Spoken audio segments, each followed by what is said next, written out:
Hi everyone and welcome to Homerino Collectibles, where today we're going to take a look at something really awesome. I picked this up from H.E.R.B.I.E Toys. This is the Marvel Legends 6-inch Invisible Woman from the Fantastic Four. Now, just before I get started with this, I just have to mention that the Fantastic Four Toy Biz Legends pack that I'll be reviewing, that video will probably be coming up in about a week or so, so you can actually see this figure compared to a more classic Sue Storm, and also see Herbie compared to his old self too. Now, this thing is a little bit more expensive than your average Marvel Legends figure, just because we haven't got any Fantastic Four stuff for like a good 6 years or so, and even then it wasn't all that great. You have to go quite far back to like 2005 or something like that for some decent Fantastic Four sets, just like I'm going to be reviewing. And with it being the first really good, or at least it looks like a really good Fantastic Four figure, and obviously looks like we're going to get the rest at some point, whether they're going to be together or as exclusives as part of a wave, we don't know.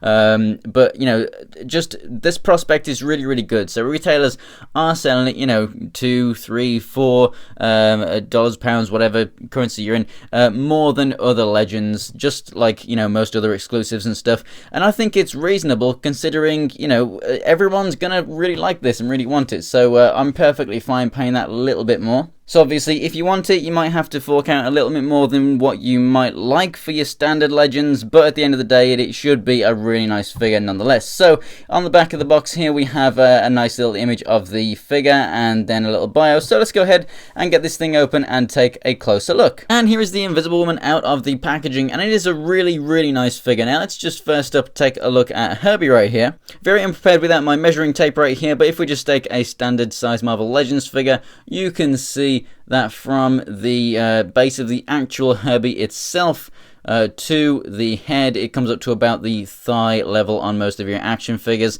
and then as it's hovering, as you can see, comes up to about shoulder level. And it honestly looks really nice. I like the expression on the face. The head is on a ball joint, and it's quite emotive, actually. Goes side to side, forward and back, and left and right, obviously. It has quite a lot of articulation right there. I like the plastic that it's molded in. It looks sort of pearlescent and metallic. And also just the color choice for the blue and green, I think, is perfect, and it looks really nice. I really like this kind of plug socket. It's like going, oh no! On the back there, and I just really like this stand too. Nice clear little stand that just goes into a hole underneath. It can be removed, and it can stand perfectly fine on those 3 legs by itself, so you could use the stand for something else if you really wanted to. This stand should be pretty perfect for the Deadpool Toy Biz dupe. This figure does come with another accessory, so here we have the kind of fist, you know, kind of open, like gripping hand sort of thing.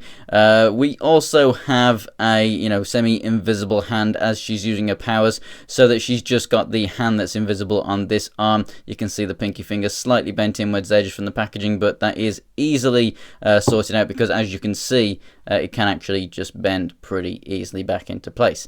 And I just really do love the way that these powers look. How you've got the black glove and the blue, it's kind of transitioning lighter and lighter and lighter. I just really do love how you can still see the colors, you know, from the costume, but it's still giving you that transparent look and everything. I think it's perfect, and I definitely do prefer it over just a completely clear figure, because it means that you can still appreciate the mold. The completely clear figures worked well for a lot of the Toy Biz Sue Storms, because, and a lot of like the Iceman figures and stuff, because the molds themselves just looked crap.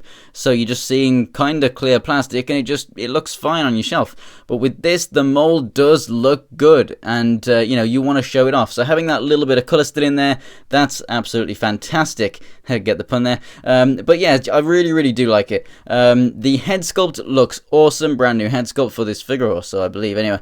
And it's painted really well. We do actually get a little bit of gold on the lip. You can see the lip kind of shining there in the light. That isn't just the lights bouncing off the lip. That's actually a bit of gold that's painted on the lower lip right there. And you can kind of see the dot matrix of it, which, you know, some people like dot matrix, some people don't. It's just basically the way the paint is printed as opposed to, like, you know, actually painted. It just looks like you got a nice reflective, shiny, glossy lip, and it works really well.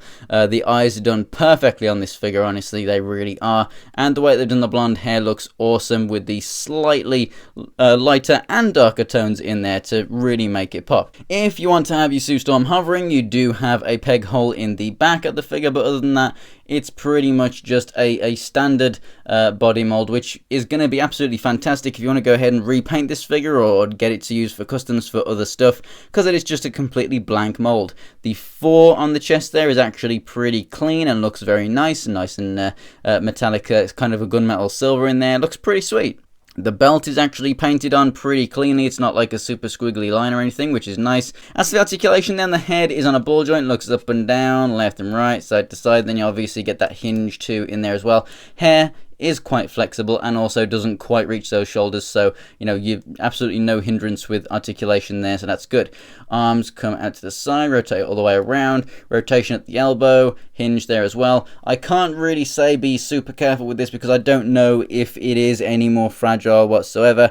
In more recent times, clear plastic isn't giving people as the kind of problems that we used to get, especially Marvel Legends, because Marvel Legends plastic generally is, as you can see, more of a kind of durable material. It's not like the DC clear plastic where everything was breaking in the hip joints and everything because it was just too brittle and too hard. So you've got your rotation and your hinge there at the wrist, and obviously they can pull out and interchange on that side. You have your ball joint at the torso, so it can rotate left and right, crunch forward and back, which works pretty well, and go side to side, which is really nice. Hips come out to the side, not all that far. I do wish that these female molds went a little bit further than that, but they move up, go back, rotate the upper part of the thigh, double jointed knees, and then I wish there was a boot cut there, but never mind. You don't really need it, but I do like having a cut as well. You have the feet that move up and down, and the ankle pivot. So should you buy this pack? I think definitely. I think you're definitely getting your money's worth, even if it is a little bit more expensive than your average Marvel Legend, just because of that kind of exclusivity and the fact that everyone's going to want this thing,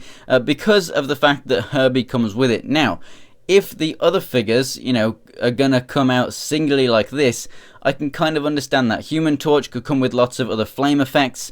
You got the Thing, which is going to just be a bigger figure anyway, and then also you've got, which I really do hope kind of, he's going to be the size of like sort of Age of Ultron Hulk or something. I really want a big Thing figure. And then for Mr. Fantastic, hopefully we do get lots of other interchangeable parts and maybe even bendable ones too. But they should all have enough plastic pieces in the boxes so that if they were singular release figures, you can justify spending that little bit more. But I think this is going to be the best bang for your buck out of all of them, because I think this is probably the only one that's going to actually come with a completely separate figure, because there's not really much that they could have done with Invisible Woman in terms of lots of other accessories. Maybe some like wave effects or something like that. But yeah, I really do definitely recommend this figure. Great articulation, great sculpt. It looks awesome.